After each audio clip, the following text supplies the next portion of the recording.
Sure, so as I said, good morning, Viljami. Let me first extend my congratulations on making your league debut against Hearts and indeed achieving a clean sheet in the first appearance. Great job. There's obviously been a lot of praise in many circles, including from the manager, who's spoken very positively about your concentration levels and your command of the area.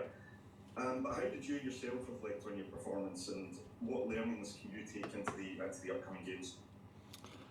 No, like I said after the game, it was great to play. I've been waiting for that opportunity, and it was nice for it to come.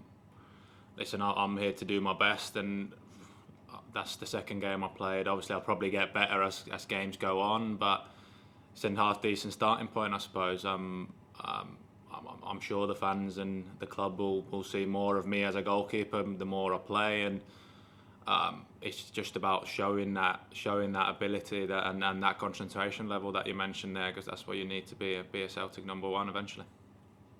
Absolutely, and listen, I appreciate no player wants to gain their opportunity at the expense of a fellow teammate and professional through injury or similar circumstance.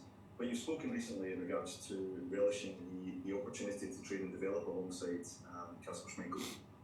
How is working with a goalkeeper of his experience and tenure help prepare you to step into the first team, and is it a benefit to have someone with his knowledge at your disposal?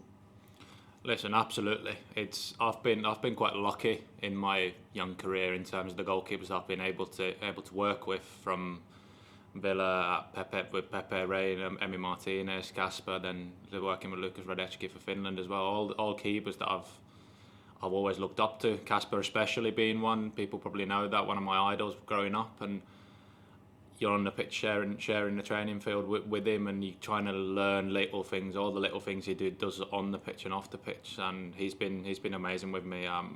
Like I said, since the first day we both walked in, we've had this great understanding and a friendship, and we're helping each other, and he's really helped me. And once I got the call, he's obviously been really supportive and helped me obviously do my best and give us a few advices and stuff like that. So he's been brilliant with me, and learning from him every day on and off the pitch has been a real positive for me this season. Fantastic.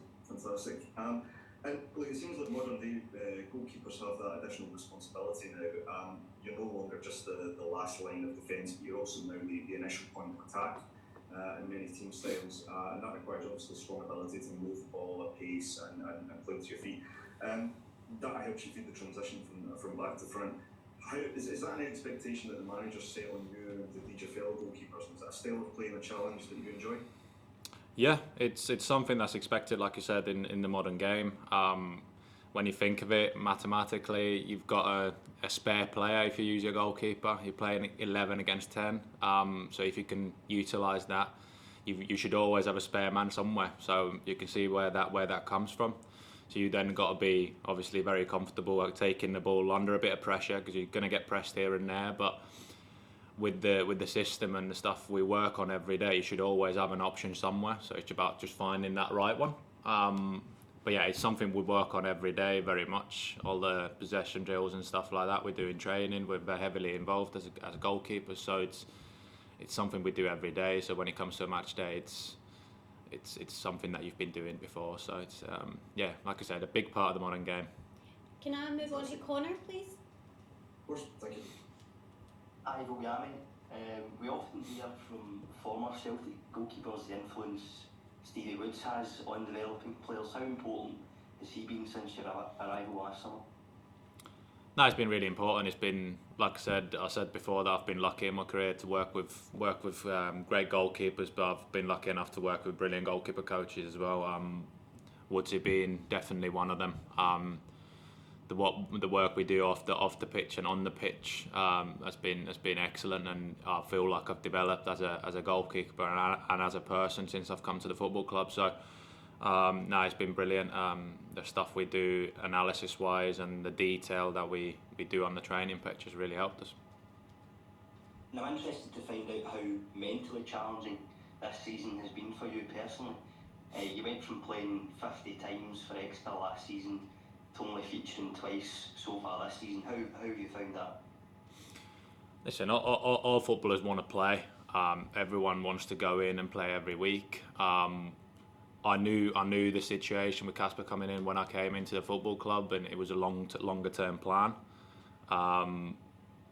Yeah, I could say in a way it's been difficult, but I know what's expected of me, and that opportunity that's now come was going to come at some stage anyway. So I've just had to be ready for that and train as well as I can every day and try and develop and be ready for that opportunity when it arises.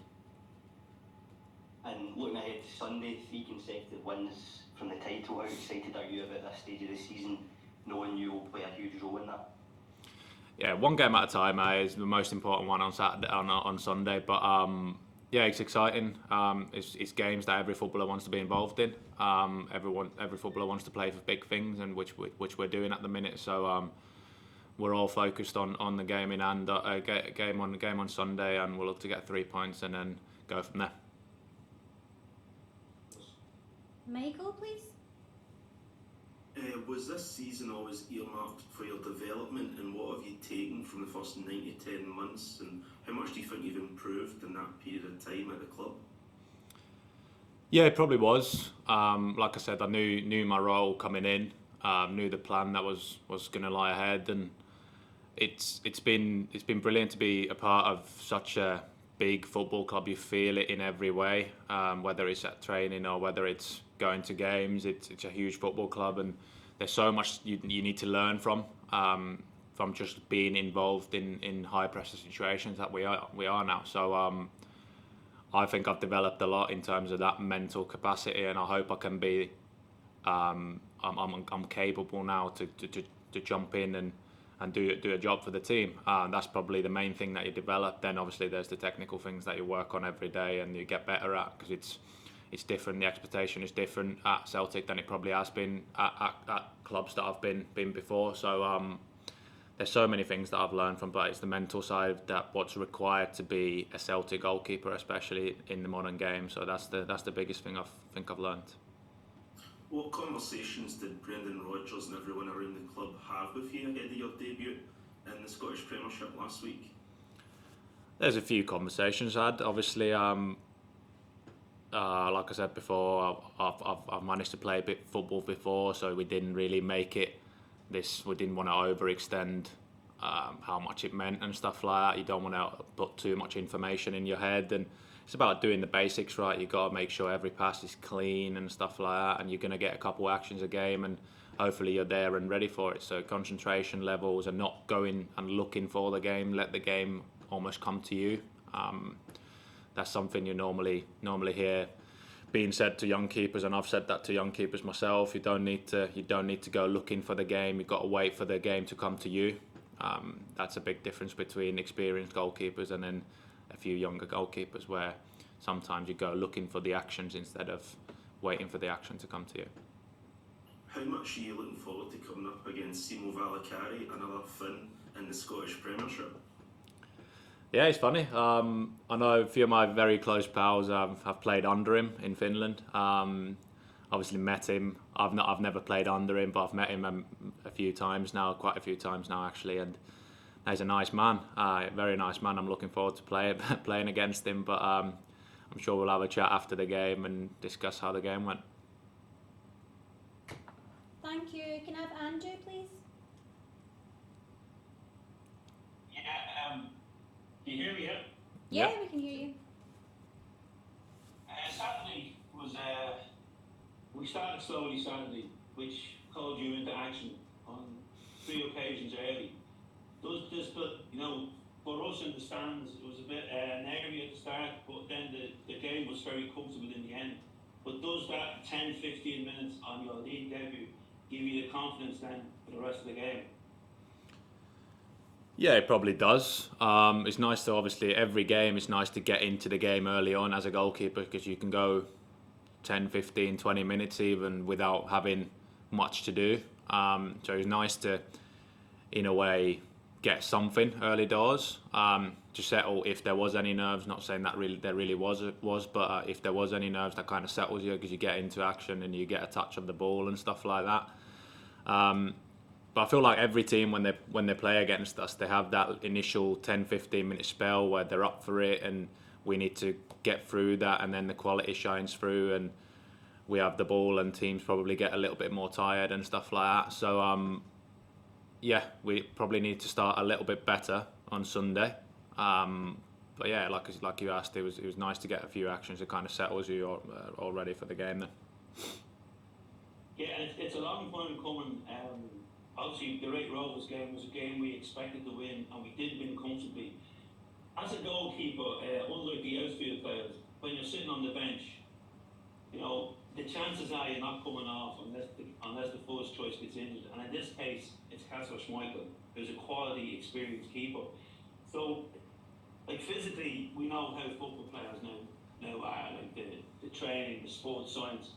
But mentally, as a young keeper, how hard is it to sit on the bench week in, week out, and wait, and then take the opportunity like you did, and then go back to the first 15 minutes of the Hearts game, where you were excellent? It's about patience.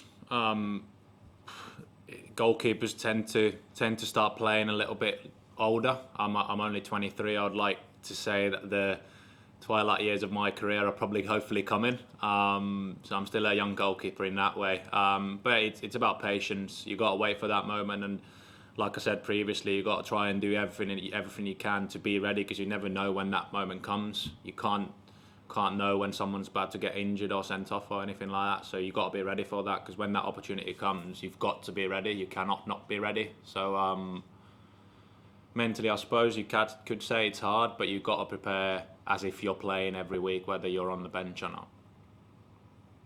And just finally, was Kasper in contact before the game or after the game to give you advice?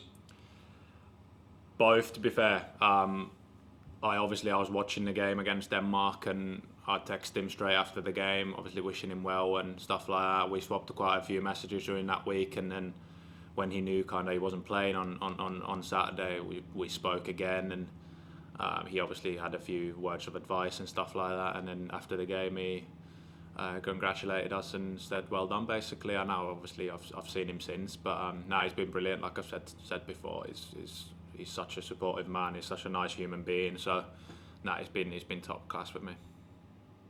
Cool. Thanks for taking the time to speak to me. Thank you. Thank you, everybody. Thank you very much, Damian. Yes, for the weekend. Thank you very much.